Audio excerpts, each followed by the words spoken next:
राधे राधे दोस्तों, जय श्री कृष्ण। तो आइए श्रवण करते हैं भोलेनाथ की सोमवार व्रत कथा। एक बार शिव जी और माता पार्वती मृत लोक पर घूम रहे थे। घूमते घूमते वे विदर्भ देश के अमरावती नामक नगर में आए। उस नगर में एक सुंदर शिव मंदिर था, इसीलिए महादेव जी पार्वती जी के साथ वहां रहने लग गए।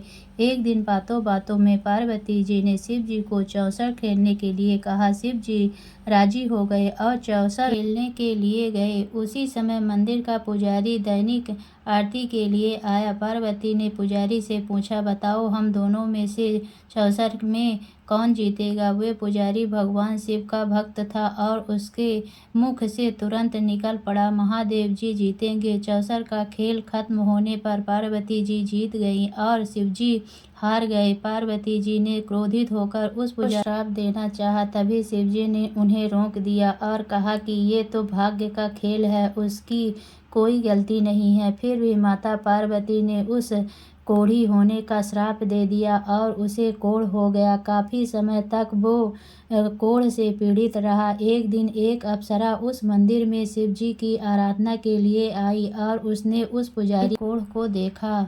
अप्सरा ने उस पुजारी को कोढ़ का कारण पूछा तो उसने सारी घटना उसे सुना दी। अप्सरा ने उस पुजारी को कहा, तुम्हें इस कोढ़ से मुक्त पाने के लिए 16 सोमवार व्रत करना चाहिए। उस पुजारी ने व्रत करने की विधि पूछी। अप्सरा ने बताया, सोमवार के दिन नहा धोकर साफ कपड़े पहन लेना और आधा किलो आटे से पंजीरी बना लेना। उस पंजीरी के 3 भाग करना। प्रदोष काल में भगवान शिव की आराधना करना। इस पंजीरी के 1/3 हिस्से को आरती में आने वाले लोगों को प्रसाद के रूप में दे देना। इस तरह 16 सोमवार तक यही विधि अपनाना। 17वें सोमवार को 1/4 गेहूं के आटे से चूरमा बना लेना और शिव जी को अर्पित कर लोगों में बांट देना। इसमें तुम्हारा कोढ़ दूर हो जाएगा। इस तरह 16 सोमवार व्रत करने से उसका कोढ़ दूर हो गया और वह खुशी खुशी रहने लगा। एक दिन शिव जी और पार्वती जी दोबारा उस मंदिर में लौटे और उस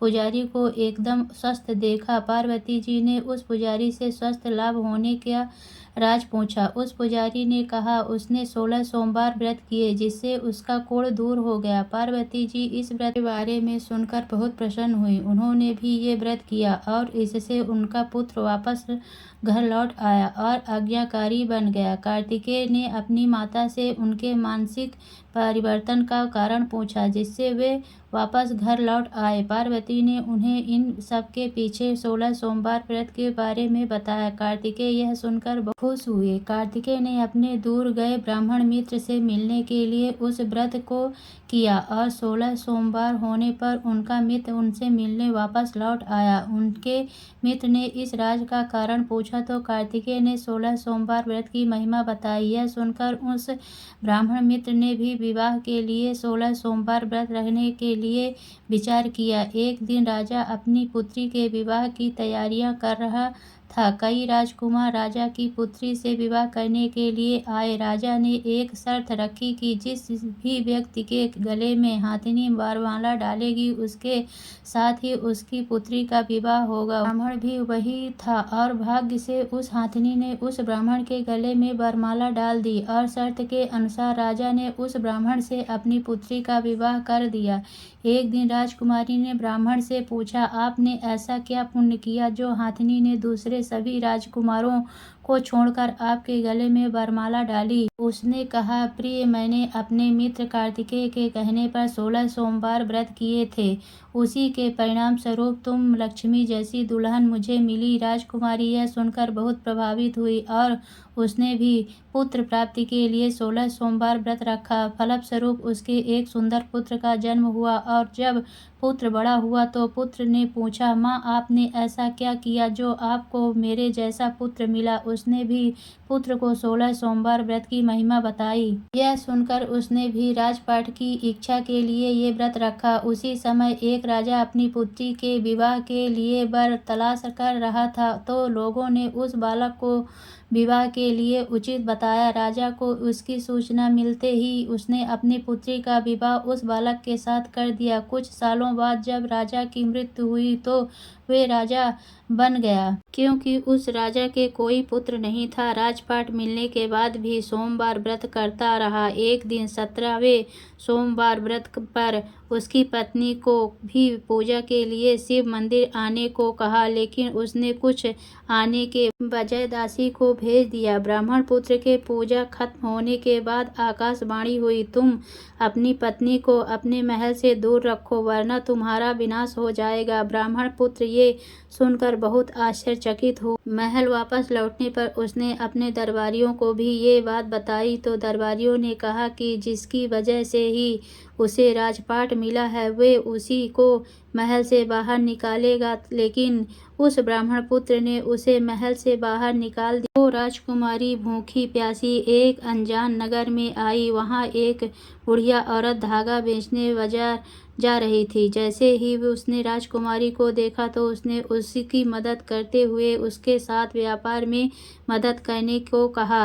राजकुमारी ने भी एक टोकरी अपने सर पर रख ली। कुछ दूरी पर चलने के बाद एक तूफान आया और वो टोकरी उड़कर चली गई। अब वो बुढ़िया औरत रोने लग गई और उसने राजकुमारी को मनहूस मानते हुए चले जाने को कहा। उसके बाद वे एक तेली के घर पहुंची। उसके वहां पहुंचते ही सारे तेल के घड़े फूट गए और तेल बहने लग गया। उस तेली ने भी उसे मनहूस मानकर उसको वहां से भगा दिया। उसके बाद वे एक सुंदर तालाब के पास पहुंची और जैसे ही पानी पीने लगी उस पानी में कीड़े चलने लगे और सारा पानी धुंधला हो गया।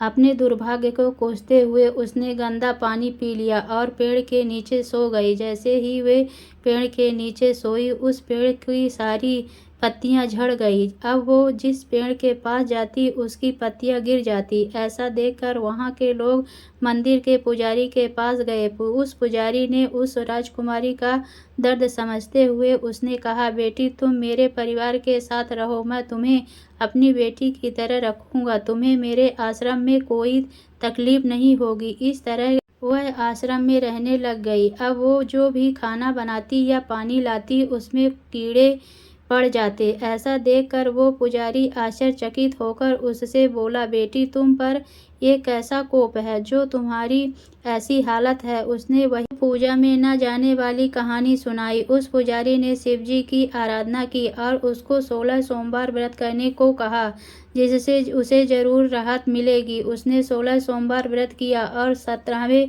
सोमवार पर ब्राह्मण पुत्र उसके बारे में सोचने लगा, वह कहाँ होगी, मुझे उसकी तलाश करनी चाहिए। इसीलिए उसने अपने आदमी भेजकर अपनी पत्नी को ढूंढने को कहा।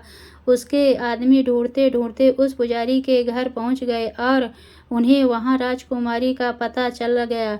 उन्होंने पुजारी से राजकुमारी को घर के जाने को कहा, लेकिन पुजारी ने मना करते हुए कहा, अपने राजा को कहो कि खुद आकर इसे ले जाएं। राजा खुद वहां पर आया और राजकुमारी को वापस अपने महल लेकर आया। इस तरह जो भी यह 16 सोमवार व्रत करता है उसकी सभी मनोकामनाएं पूरी होती हैं। तो बोलिए भोले बाबा की जय।